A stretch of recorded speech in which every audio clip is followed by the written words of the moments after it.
Takže bratia a sestry, Tony Jajo, www.tonyjajo.com má na jeho stránke našu akciu Orange Hip Hop Fest 2007. Tony Jajo vyše pred mesiacom zobral cez 1 000 000 slovenských korún, 1 000 000 našich slovenských korún a Žilník ako taký, ako veľké gorily si nedovolili prísť na našu a hlavne na vašu akciu.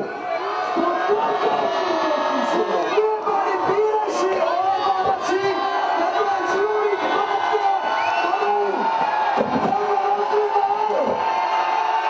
všetky vaše srdečká a pičoviny,